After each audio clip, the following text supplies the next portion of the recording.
everybody. Hi, it's Polly and Taylor from Beaten Jeans. And today we have our interview number 6 with Erika. That's what I was going to EG breast cancer survivor, right? EG breast cancer journey.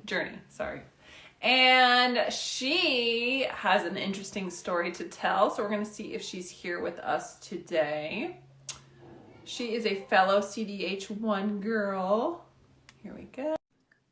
Okay, we're inviting Erika in. Hi. Oh, here she is. Hi, Erika. Hi. Hello. How are you? Good. How are you girls doing?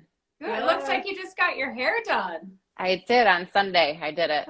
I like the purple. I like the purple too. It's fun. Thank you. Good time of so year. much for talking with us today. We appreciate it. Thank you for the invite. Yeah. So we're going to take your story back to when you discovered you had CDH1. So unfortunately, you had breast cancer. Yeah. And can you tell us a little bit about the breast cancer? Sure. So it was, I kind of found it, I had implants at the time and one ruptured. So it was spontaneous and I was just doing a self-breast exam and found the lump. So I first went to my OB and she's like, oh, I don't think it's anything. It's probably maybe the capsule from the implants. Like I wouldn't worry about it. So I was trying not to worry, but in my back of my head, I even told my husband, I'm like, I think I already know the answer of what it's going to be, but we'll just keep moving on with appointments. So I had a mammogram and ultrasound and then ended up having a biopsy to find out that I did have lobular breast cancer. So my OB was kind of shocked, but I didn't feel that it was like a big shock to me since I just had this kind of weird feeling that my implant ruptured for a reason. Yeah. Right. Yeah, Absolutely. Wow. And I didn't know that with lobular that you had lumps. I didn't know that. Is that typical? So I don't think everybody has lumps. Some I know will like spiral and kind of just form into things, but mine was definitely a lump that you could feel. So yeah, a little different than. And can you tell us what stage you were in for the breast Sure.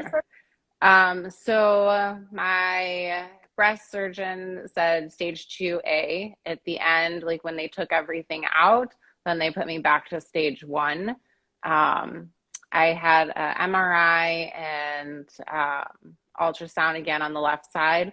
I ended up having bilateral breast cancer, so they didn't know. Wow. Yeah. Oh my gosh. So it wasn't until pathology came back. So I was very happy that I opted for a double mastectomy.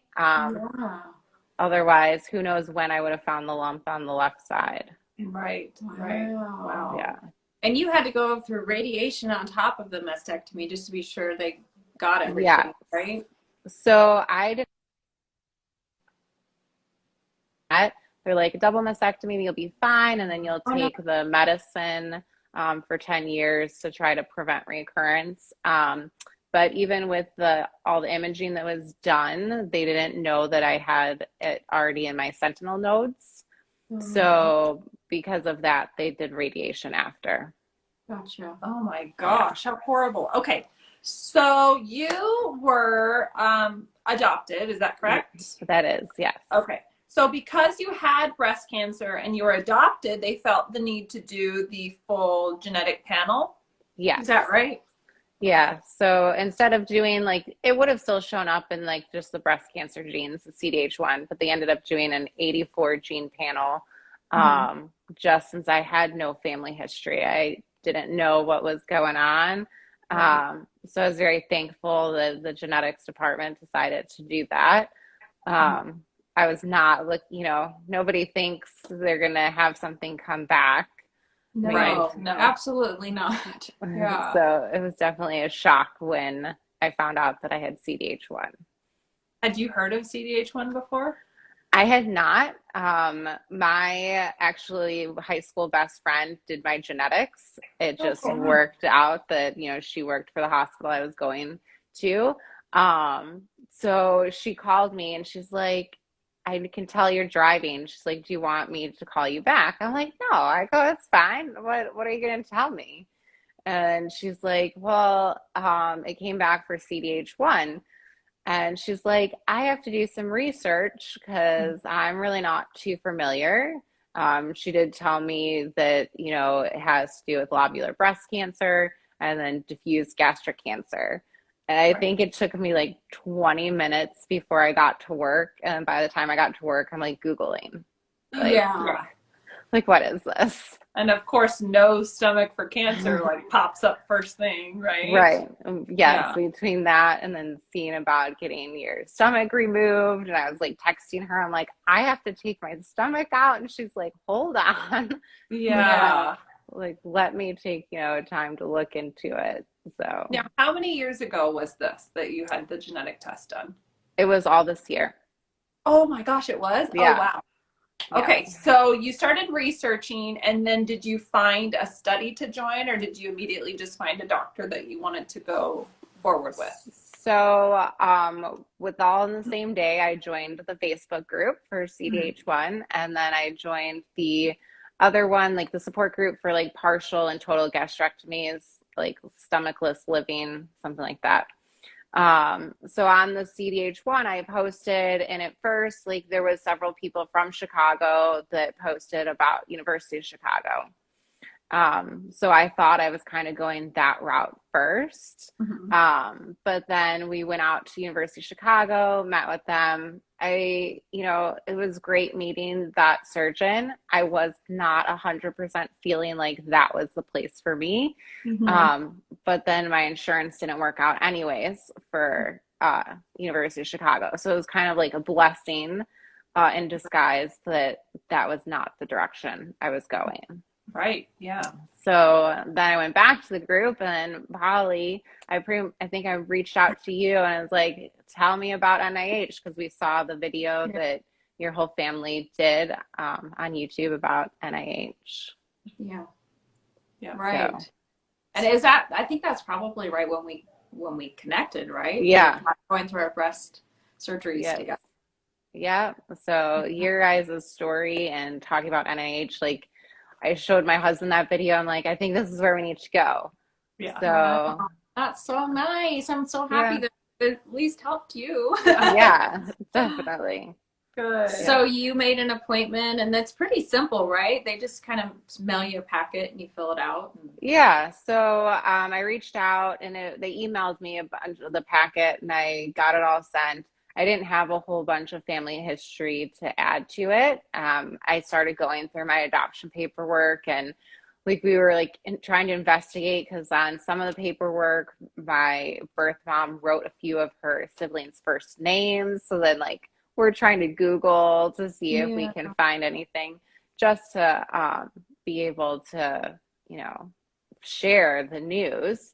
I do have a biological half brother that was also adopted. So he's still in Texas, where I was born. But we let his family know, and he does not have the gene. So that's good. That's good. Yes. So at least we were able to share that with somebody, and that they were able to find out he was all right. Right. Oh, that's so good. then you got accepted into NIH, and did you have any screening done before your gastrectomy, or you just went straight into surgery, or how does that work? Sure. So right before my breast double mastectomy, I saw a GI locally because I'd already had stomach, like I felt stuff kind of going on, like I was getting full quickly. I lost weight kind of really without trying. I think finding out about the gene and then having those things, it was kind of like heightened, like, is there something already going on with me? So I got it done locally, but he didn't know anything about CDH1. He took like 3 biopsies. I had ulcers that he found, but I was just happy that nothing he could see in my stomach yet. But he never biopsied the lining or anything like that. So all of that was sent to Dr. Davis. So I had a telehealth appointment with him. I already knew I wanted my stomach out just because between the mammogram, the MRI, the ultrasounds, all missing part of the breast cancer, I just didn't have much faith in like just holding off on testing. And I think I was just gone too crazy, keep Right. worrying if Mental something is, torture. yeah, it Yeah. would totally be. I think waiting is always the worst part. Yeah. So I just knew that that's the route I wanted to go. And I had to finish radiation first. So I was like counting down the time to be able to finish that. And it was nice after I got off the phone with him, I got a call and we scheduled my surgery for the end of September. Okay. Wow. And so that was 7 weeks ago? It was 7 weeks and Wow. like 2 days. So Congratulations. Wow, look at you. You Thanks. look amazing. You look really good. Thank you. I mean, I have Now- good and bad days, but So I kind of want to go back though, because Dr. Davis, correct me if I'm wrong, didn't he do a PET scan and your stomach lit up? so I had a PET scan done home because after we found out the cancer was on the left-hand side and they didn't remove any lymph nodes, I was arguing with my doctors, like, how do we not know that something else is already there? Because we didn't treat it as a, breast cancer surgery on the left side. So they did do a PET scan. And I did have some areas light up. My doctors at home were like, that's pretty normal for your stomach to just have stuff light up. But in my head, I'm like, yeah, I don't know if that's Right. really a normal thing. For Yeah. sure. Yeah. Yeah. But ultimately, what was your pathology like? So my pathology was stage 1A. So staying in the stomach lining, which was the best outcome that somebody could hope for. Right. That no there's further treatment as far Right. as your stomach goes. Yes, no further treatment, which I'm very thankful for that. And now you don't have to worry about it at all. No, which is very nice not to worry about that. And how, just one more subject about that. How is that taking your breast cancer medications? Does that get absorbed normally in your stomach? So I'm probably a really bad breast cancer patient right now because the bottle I'm still looking at. Okay. I just really wanted to have a little more time to heal from the stomach surgery. Of course, yes. Just because there's a lot of side effects that some people do get with it, and I'm just a little more nervous than anything. I don't blame you. So my whole family's like, you have to start taking it. You have to start taking it. I'm like, yeah, I'm getting there. You're listening to your body. Yeah. That's good. And listening to your body has paid off for you in more ways than one. Yeah, it has. Yeah, absolutely. But I will get on taking it soon. Yeah. Because I know it's important. Now, your first, you said like 10 days you were in the hospital after your surgery. Yes. Okay. And something happened. What happened after your surgery? Yeah, so I had a few weird things happen. One, the night of my surgery, my epidural dislodged. So that was probably the most pain I have ever experienced in my life. So I was on morphine at night, and then the next morning, the nurse really must have wanted to make sure that I was not lying. She's like, can you try to sit up? And I was in tears and screaming. So that was not pleasant. I did get my epidural redone, which was great at the end of that day, so that I was able to finally get up and start moving. Yeah. They waited until the end of the day. It was probably much the end of the day before the epidural went back in. That is torturous. It was. But once it got back in, I was able to actually get up and get out of bed, which was good. Good. So besides that, I also had a ton of blood work, and my liver enzymes were all over the place. They thought it was one thing, and then they ended up doing a liver biopsy while he was removing my stomach just to make sure. And that ended up being sent to Mayo because they were going back and forth on what kind of genetic issue that might be. So it is a genetic condition that I ended up just being the carrier for. It's called the alpha A trypsin, something like that. It's a liver enzyme that is genetic. So I was their first person that had both things that they've Oh, come wow. across so far. I'm like, yay, I'm winning the lottery with genetics right Oh my now. gosh. So, So it's nothing that's going to affect you. It's just that you're a carrier. yeah, I'm a carrier, which they were kind of surprised that it came back just a carrier because I did have clusters of those enzymes, and that's why they kept retesting it. So they're just going to keep monitoring that every time I get my blood work done for them. And then because it can affect your lungs and your liver. So we're just hoping that it stays as It can nothing. affect it as far as like cancer development. So not cancer development, more along the lines of like lung disease Okay. with more like a COPD because they're like, Right. do you smoke? They asked me like a million times. I'm like, no, I do not smoke. And they're like, all right, Yeah. well, don't start. And I'm like, don't plan on it. So Good. Right. yeah. Wow. Oh, I'm so sorry to hear that. That's No. bad. Right. That's scary news. Yeah. So, okay, so you got out after 10 days and then you were Yes. able to go home. Is that correct? Or did you just transfer across the street to the hotel there on campus? I stayed at the lodge for a few days and we came home, I think 2 days shy of 2 weeks, maybe 3 days. Yeah, Wow, we that's came so home on a quick. Saturday. My Yeah. goodness. And you started eating in the hospital, I take it, small amounts of food or Yes, it was. I also was very constipated, so they had to the give me morphine. lots of medicine for that. So it took a while before I actually started getting to eat much food. But it was very small. I think I did better eating in the hospital than I did weeks later. So I think your body is just it doesn't know what it's going on yet. Right. So it might have been a little more forgiving in the beginning. Yeah. Now you have 3 kids. So when you went home, you had your husband and your 3 kids. And Yes. how was that transition? Was that hard? Did you have someone there to help you? So the first 2 days I got home, I stayed at my parents' house, just because I wanted to try to meal prep some stuff. They had a recliner. I wasn't sure how I was going to be able to sleep. The recliner didn't work. I ended up with a wedge. But I was happy to be home 2 days later with my kids. They're good. I mean, they're good ages, so they're nice that they can help and they'll get, they were very helpful. Like if I asked for like my drink or for food or something. But it was very weird. Like the first time we tried to sit down to eat and they're just kind of like staring at me like with my tiny little bit of food. Right. But I think that's Your dances you do with your daughter. Oh my God. So cute. So adorable. yeah.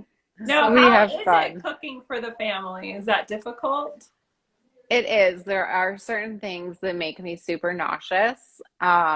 Chicken is one of them. There's been a few meals that I've made and I will serve it to them and then I just can't eat it. Like I'll take a bite and I start gagging and I'm like, all right, well, this is not going to work today. So I'll find something else to And eat. so now that you are so new from surgery, can you tell us what are your safe foods that you found so far and just in Sure. the beginning days? RX bars seem to be one of my favorites since there's no added sugar. And the Lara bars. Protein shakes, I tried so many different ones. I do not like them. I did all plant-based since I have an allergy to soy and whey. But they are just not working out for me. So like my go-to is in the morning, I'll do some coffee with like 8 ounces of Fairlife milk since it has more protein and less sugar. And that can take me almost half the day to drink because it's just a little bit at a time. And then pizza actually is one of the things, like certain pizzas that have no added sugar gets a lot of calories in and it helps with the protein. So that's good. I Who can eat doesn't pizza. like pizza? yeah, right? I know Yeah. the little mini home run in with sausage has been one of my go-to. It'll take me like 2 days to eat a tiny little thing, but it helps with the calories and the protein. A lot of sugar-free popsicles. I was Yeah, on a pudding very kick. clever as far as the sugar-free goes, because I have such a sweet tooth. Did you have a sweet tooth before you did this? I did. I mean, I must have ate every known possible dessert like the Yeah. last month before. So that's been hard, but you don't crave it as much. Right, that's what Like, I hear. yeah, it is very interesting. Like it was my daughter's birthday and I had one bite of cake and I didn't even want any more. I just wanted to have the one bite, be able to see if I could have it. And you were able to? My one bite stayed with me. It didn't go through, so Yeah. that was good. Good, good. And then Yeah. water intake, is that difficult? It is. I'm very dehydrated. I have dry mouth all the time, so I have a bunch of different lozenges for that. I think I'm probably up to maybe 30 ounces in a day. Mm-hmm. So it's not a ton because I used That's to pretty love good to, though. Yeah, 30 ounces yeah. is not bad. Yeah. Good. But I I am do so miss. impressed at how you're doing. I Well, thank know. you. It's making it seem so easy. I mean, there were days that I was pretty probably not myself, and had some bad days, but as they get fewer, it makes it a little easier. Now, we've talked to a lot of people that say that mental well-being is so important during this time and that it Yeah, really can affect your mood and your emotions. And do you yeah. feel like you have been going through that? And do you feel like you have the support system behind you to kind of help you Yeah. along? I want to say probably the first month was probably the hardest. I could definitely see myself being a little mopey and probably depressed. I Mhm. think that was part of the reason I didn't want to start taking the medication that I'm supposed to for breast cancer, because that can have that same kind of side effect for some people. Um, so I could tell just like I would just mope and sit on the couch and binge watch stuff like it wasn't myself. Yeah. I'm used to just always moving and doing something and working. So I just was not myself for a while. Probably like the last 2 weeks, I could tell like there's been a change just with energy and being able to eat a little bit more. And I just started doing some work from home that I'm like, all right, I have to get back to like who I was so Right. that I'm Yeah. not still like moping. Yeah. Right. Good. And that's helping. It So, is.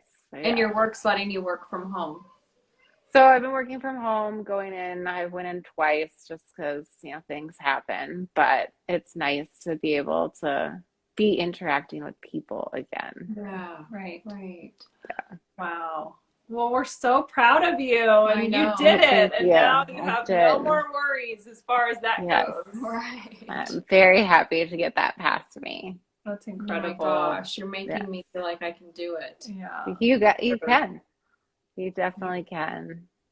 It's Yeah. good to have our Yes. support system now that I feel like Yes. after we do these interviews, like we consider you guys friends now and we can reach Yes. out, Oh, talk to you about it. absolutely. Yeah. Yeah. Yes. But do you have any like words of advice or wisdom that you want to leave us with today? I would probably say like my biggest advice for anybody that's like getting ready or have it done, like don't have expectations. Like I was so worried, like listening to some stories, like everybody's story is going to be different. And what might not have worked for somebody and might work for you. So you just have to try and know that it's going to get better and it's not going to be miserable forever. And each day is going to get a little easier and you're going to be able to probably eat something new sooner than you thought. And that food becomes just part of what nourishes you, but the social aspect can still stay, just being able to interact with people and enjoy others' company and not have it revolve around food. Oh, I love that. Yeah. Yeah. Well, so cool. Well, we appreciate you so much, and it was so good Thank talking you. to you. Yes. And we wish you all the best on your continued journey of healing. And Thank you. thank And you I so wish much. you guys the best too. I'll be thinking of you guys. And if you have any other questions, I'm happy to answer them. Thank you so Awesome. much, Thank Erica. you, Erica. Thank you. Right. You have a great rest of your day. Thanks. You Thank you too. so much for sharing your story. You're very welcome. All right. We'll see you later. Thanks. Bye, All right. everybody. Bye.